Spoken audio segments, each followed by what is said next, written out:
నటి రష్మిక మందాన కూడా action mode లోనే ఉన్నారు. హారర్ మూవీ ధామాలో స్టంట్స్ కూడా చేశారు ఈ బ్యూటీ. ఇప్పుడు పూర్తిగా యాక్షన్ థ్రిల్లర్ జానర్ లో తెరకెక్కిస్తున్న మైసా మూవీలో నటిస్తున్నారు.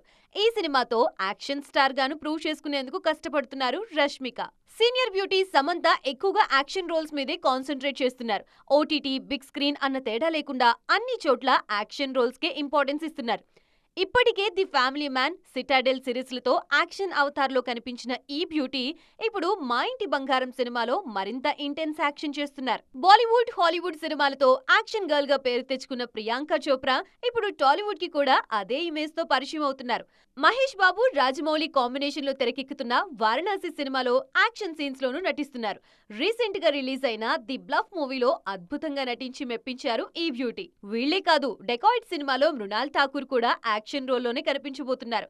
ఇన్నాళ్లు girls next door kind characters చేస్తున్న సంయుక్త మీనన్ ఇప్పుడు యాక్షన్ టర్న్ తీసుకుంటున్నారు. బ్లాక్ గోల్డ్ సినిమా కోసం స్టంట్స్ చేస్తున్నారు.